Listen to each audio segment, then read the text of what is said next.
तो अमीर होने का मतलब क्या है? मतलब क्या ये सिर्फ बड़ी गाड़ी, बड़ा बंगला और बैंक में करोड़ों रुपए होना है? अभी हाल ही में एक दोस्त से ना यही बात हो रही थी। और मजे की बात यह है, उसी दोस्त को कुछ दिन पहले बोनस मिला। तो लंच पे क्या बोलता है, यार आज तो मैं अमीर महसूस कर रहा हूँ। तो यहीं से ना ये सवाल दिमाग में आया कि ये अमीर महसूस करना और सचमुच अमीर होना, क्या क्या ये एक ही चीज है या अलग है?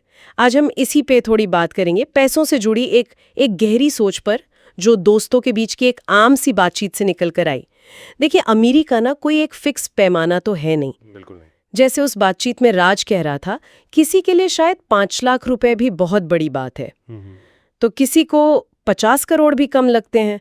सबकी जरूरतें, उम्मीदें, वो सब अलग अलग होती हैं। हाँ, ये बहुत पर्सनल चीज है। और वो अमीर महसूस करने वाली बात, जैसे राहुल सोच रहा था कि भाई इसके पास 15-20 लाख है, हाँ ठीक है, इससे कुछ शौक तो पूरे हो सकते हैं, शायद एक अच्छी बाइक आ जाए या बढ़िया छुट्टियां मन जाए। हाँ, वो एक किक मिलती है। हाँ, पर ये एक तरह का मतलब टेम्पररी एहसास है ना। बिल्कुल। मन में कहीं ना कहीं एक एक चिंता तो रहती ही है कि अगर नौकरी चली गई या फिर अचानक कोई बड़ा खर्चा आ गया तो। हाँ, और यहीं पर पैसों से जुड़े असली सुकून की बात आती है।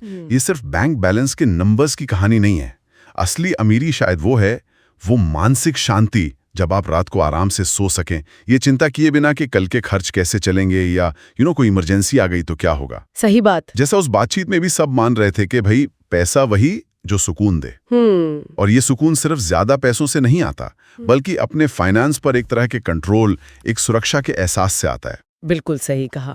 और इसी सुकून और सुरक्षा से जुड़ा एक बहुत ही इंटरेस्टिंग कॉन्सेप्ट है फाइनेंशियल फ्रीडम नंबर। हाँ, ये जरूरी है। ये एक तरह का आपका पर्सनल जादुई आंकड़ा है। मतलब वो रकम जिसे अगर सही से इन्वेस्ट किया जाए तो उससे जो ब्याज या रिटर्न मिले ना, उसी से आपके जिंदगी भर के जरूरी खर्च निकल सके, बिल्कुल, बिना रोज की कमाई पर डिपेंड हुए। राइट, पैसिव इनकम जिसे कहते हैं एक तरह से। हाँ, जैसे उस बातचीत में राहुल ने अपना नंबर कैलकुलेट किया था, 3 करोड़। क्यों?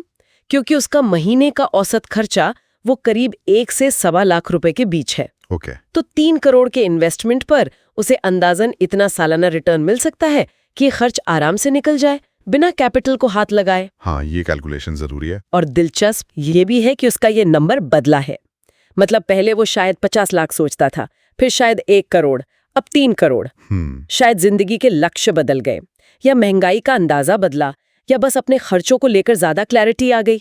बिल्कुल, ये नंबर्स स्टैटिक नहीं होता, बदलता रहता है। वहीं दूसरी तरफ पूनम का जिक्र था, उसका फाइनेंशियल फ्रीडम नंबर सिर्फ 1 करोड़ था। हाँ, वजह साफ है, उसके महीने के खर्चे शायद बहुत कम है, 10-20 हजार के आसपास। तो उसके लिए 1 करोड़ से मिलने वाला सालाना 3-4 लाख का रिटर्न या ब्याज उसकी जरूरतों के लिए काफी है। तो ये समझना बहुत जरूरी है कि ये जो फाइनेंशियल फ्रीडम नंबर है ना, ये हर किसी के लिए अलग होता है, एकदम यूनिक। ये पूरी तरह आपकी लाइफस्टाइल, आपके आज के खर्चे और हाँ, भविष्य के अनुमानित खर्चों पर निर्भर करता है।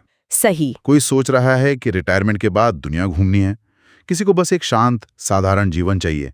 जाहिर है दोनों का नंबर बिल्कुल अलग होगा। हाँ बिल्कुल। ये एक बहुत ही पर्सनल टारगेट है, इसे किसी और से कंपेयर करने का कोई मतलब नहीं है। और कई बार ना हम भविष्य के खर्चों को, खासकर महंगाई को, कम आंक लेते हैं, इसलिए इस नंबर पर सोचना और भी जरूरी हो जाता है। ये बात तो है। तो सवाल ये उठता है कि सुनने वाले का अपना फाइनेंशियल फ्रीडम नंबर क्या है? इसे कैलकुलेट करना हो सकता है पहली बार में थोड़ा डरावना लगे, या शायद बहुत बड़ा नंबर आ जाए। हाँ, हो सकता है। पर ये एक अहम कदम है।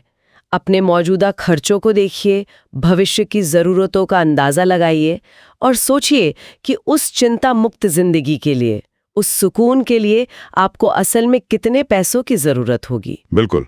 तो आज की इस बातचीत का जो निचोड़ है वो यही है कि सिर्फ अमीर दिखना या टेम्परेरी अमीर महसूस करना ही काफी नहीं है। असली लक्ष्य शायद फाइनेंशियल फ्रीडम यानी वित्तीय स्वतंत्रता हासिल करना है। एकदम सही। और इस स्वतंत्रता की तरफ पहला और शायद सबसे महत्वपूर्ण कदम है अपने उस फाइनेंशियल फ्रीडम नंबर को जानना। क्योंकि जब आपको पता होता है कि आपको पहुंचना कहाँ है, मंजिल क्या है, तभी आप उस तक जाने के लिए सही रास्ता, सही प्लान और सही रफ्तार तय कर सकते हैं।